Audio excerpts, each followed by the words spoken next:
D&D Quarantine-Free episode number 2, Defiance in Phlan, the Adventure League adventure. If you want to see what that's all about, stay tuned.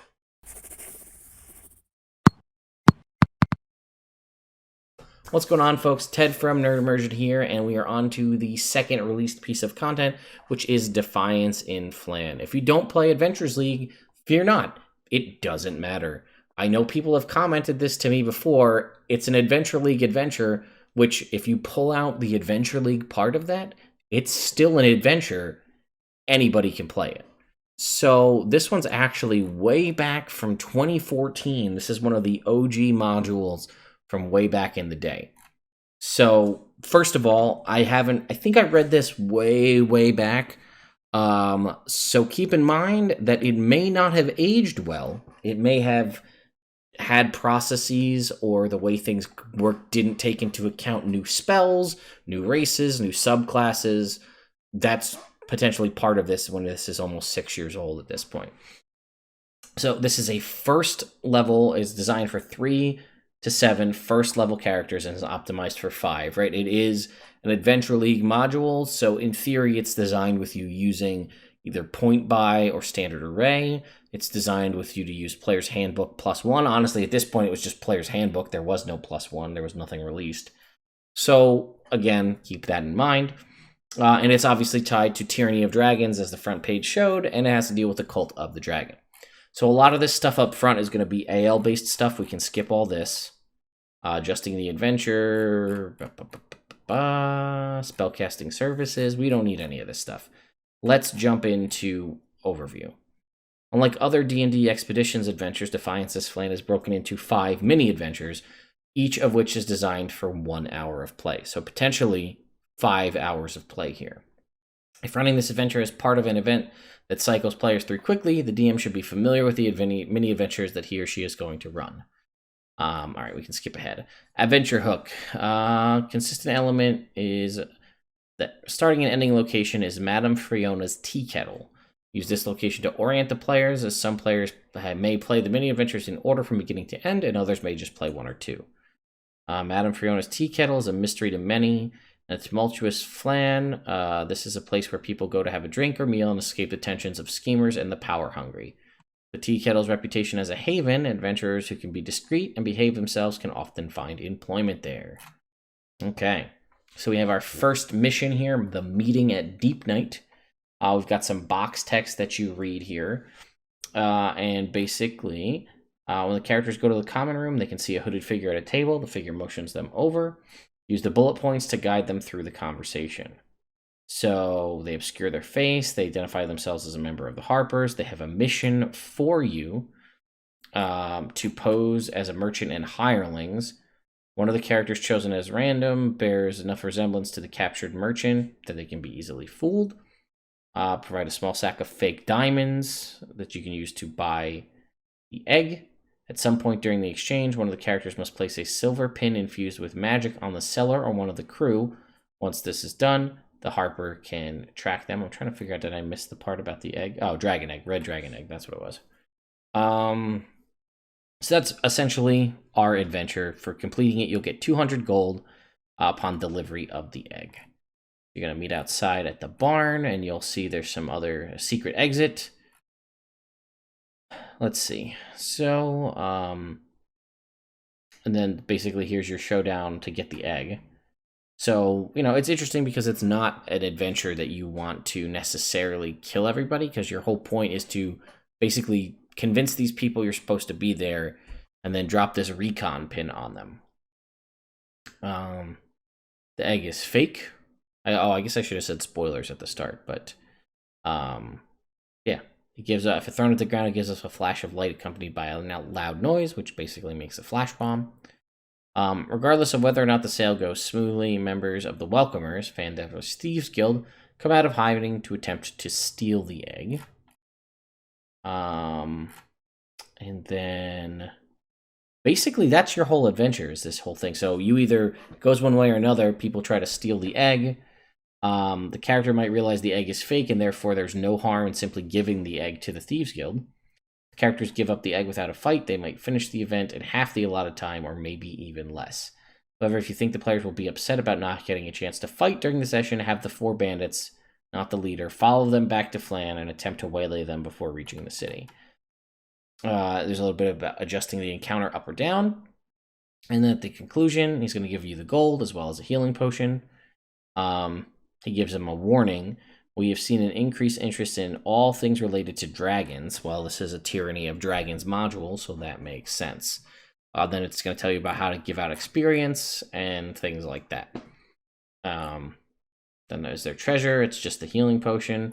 Renown, as we said, it's kind of not even really a thing anymore for Adventures League, but it is there. And then downtime days. So there you go. Here are the statistics for the enemies. So the next one is the Screams at Dawn. Back at the tea kettle, there's a distraught woman. She was able to leap onto a wagon and escape with her youngest child, Bo. Still an infant, she drove away quickly. She needs someone to come to her family's aid and rescue them. Okay, so you need to... she takes the characters to her wagon and drives them back to her family's peat harvesting farm. So that's through like a bog here.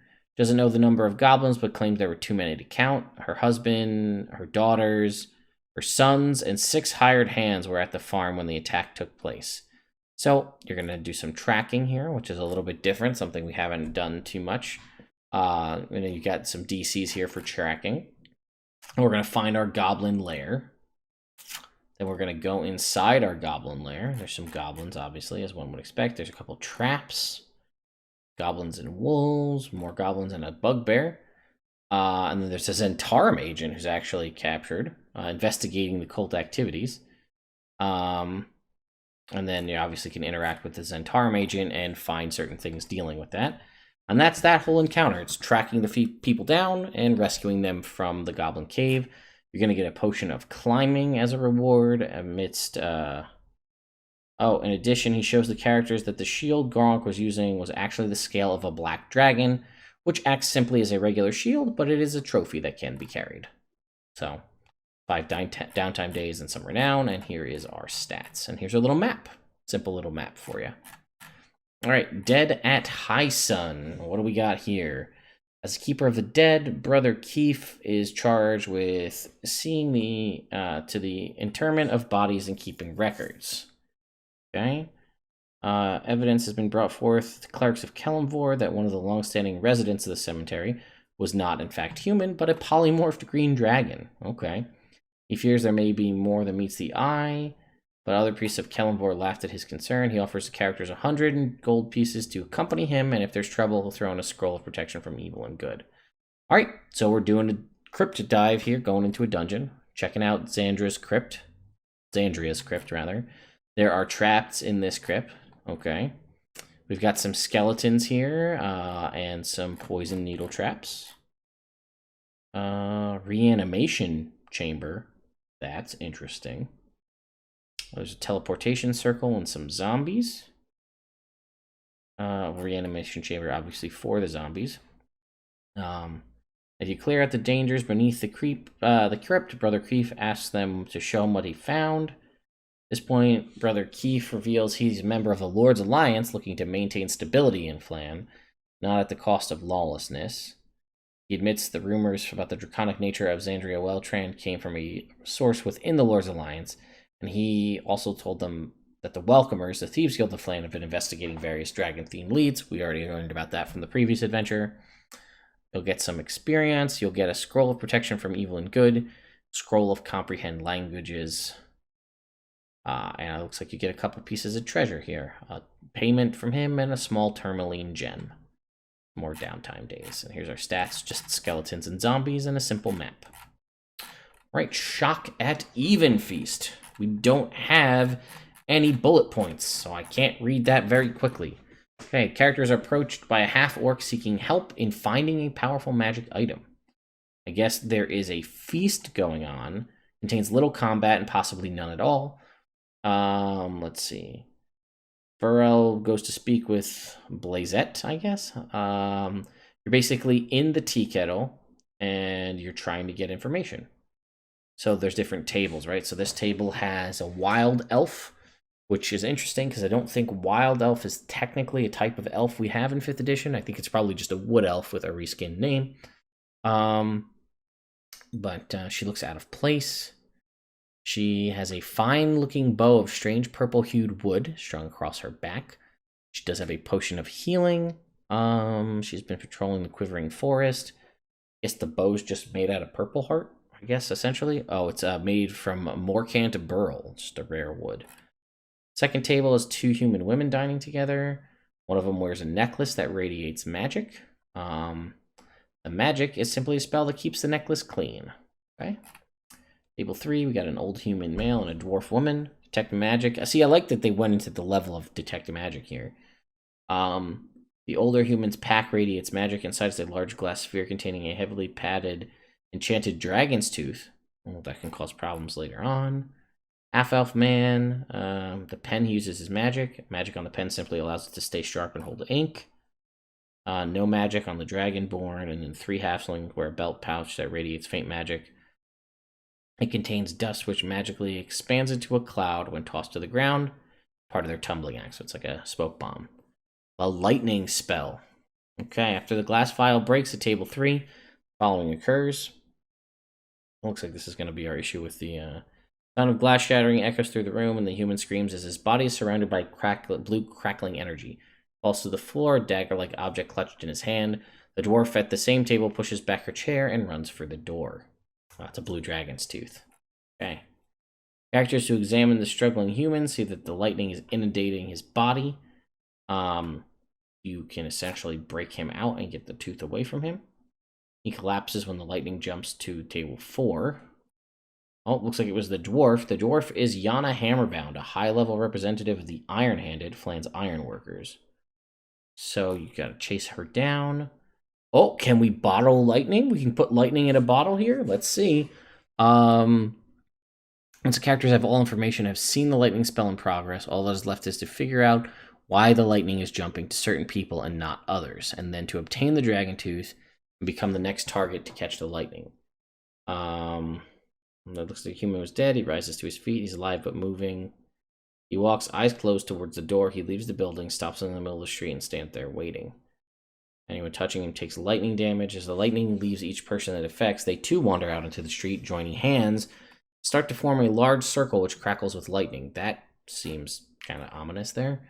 Lightning starts with the original human. After the spell leaves, next victim is the Wild Elf Ranger. After it leaves him, it flies out to an open window and strikes a small dwarf girl wearing a necklace made of safflowers. By this time, if the characters have not figured out the pattern, Burl Kaj should run forward and help the characters put the puzzle together. In order to catch the spell in the tooth, the character must take the tooth, cover him or herself with flowers from the flowers vendor's stall, and be the closest person to the current victim of the spell. When this happens, the lightning flies to the character, whirls around them for a few times, and then gets drawn into the tooth. And with that, all the victims of the spell collapse in a heap, unconscious but alive. Okay, he thanks Burl thanks the characters for their assistance, gives them some money, and a potion of healing. You don't get anything to another tourmaline gem. Oh, Enchanted Dragon's Tooth. A character that possesses this item for more than a day has vulnerability to lightning damage. Why would you want that? Other than the fact that it's a dragon tooth. And then lastly, we have the Danger at Dusk. Bullet points again. We have a troubled gnome named Arillo Leadstopper. His daughter is called Valona. Valona's mother died. She became wild and inconsolable. Last night, while Valona was visiting her father's home, the guards arrested her. They gave no indication of why. In the past, she was held at Castle Vallejo. And the next day, Arillo goes and pays for her release. This time, when he went to Stojanau Gate to inquire about her, he was told she was not in the castle jail. He couldn't find her whereabouts. In panic, he asked about her in the seedier parts of town. He found a cut purse who spoke of a secret prison in the small group of Black Fist guards covertly used to torture and murder prisoners without leadership finding out. It is unlikely the leadership of the Black Fist knows that this secret prison exists, and the guard who use it do so in a personal capacity. Prison, he heard, is located beneath the ruins of the Lyceum of the Black Lord. If the characters go there and learn how to release her, he offers 50 gold for the information. If the party is able to release her, he's willing to throw in a fine magnifying glass. Okay, so first up, we got to find our secret prison. Then there are prisoners there. 4 are in terrible condition. The last prisoner is a cultist, having been driven insane by his confinement and exposure to the obelisks. We go to the guard room. They do have a large dog, which is actually a wolf stats, which is kind of cool. Then there's the fun house. The area is a home of a terrible creature. Oh, a grick. That's kind of nasty for low-level stuff. An obelisk stands in the middle of the room, covered in sigils.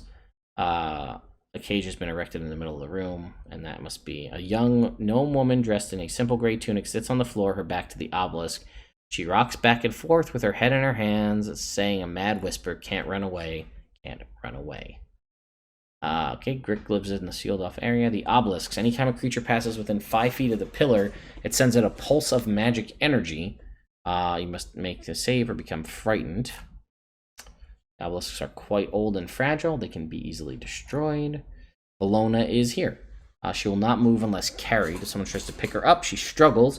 Character may use their action to grab her, and her struggling makes the character carrying move at half speed. If the characters have dealt with the Grick, they can return to the room with the cages. They find that someone waits for them. An elf stands there. This elf is Gilvia, a member of the Order of the Gauntlet, group dedicated to fighting the tyranny of the Black Fists. Okay. As the characters make no overt actions against her, she does not fight. The characters can bring Bologna out of her stupor. The gnome can confirm that she is a friend. She created a patch of fake skin hiding the map on the sole of her right foot. Interesting. Bologna, you sneak. As long as the characters allow Bologna and Gilvia, I guess, keep the map and take it back to the Order of the Gauntlet, no hostilities take place. In fact, she'll give the characters an additional 50 gold pieces and a potion of healing. Rillo is relieved to have his daughter back and offers the characters the reward he promised. They tell the characters that the Black Fist Knights hold the honest citizens of Phlan in a state of fear with their tyranny, and their interest in anything related to dragons is a bad sign for the city. The only permanent magic item we get is a potion of healing, and then we have our statistics here. Here's our little map.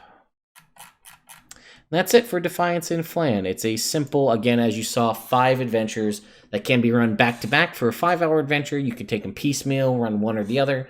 I will also say, as I always say, anytime you pick up a pre-written or somebody else wrote an adventure, you can always take it and upscale it if you like the stuff that's included in it, whether it be the intrigue or whatnot.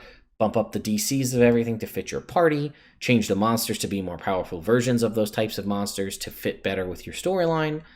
And again, it's free, so who can really argue?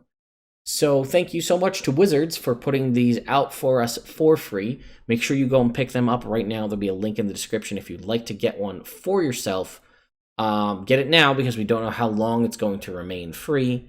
And again, like I said, you could just run those adventure and ignore any of the Adventure League specific stuff, and then it's just a cool first level adventure that you can run for people. So that's pretty much it. I'll just say again, if you haven't subscribed to the channel and rung the notification bell to stay up to date on things, part of the reason you should is because of this. The amount of you that said in the last video when I said, did you know Wizards was releasing free content? The majority of you said, no, I didn't. Thank you for pointing that out. So if you ring the notification bell, you can stay up to date for when I upload things like this, and then that way you won't miss out. So thank you all so much for watching. I'll see you next time.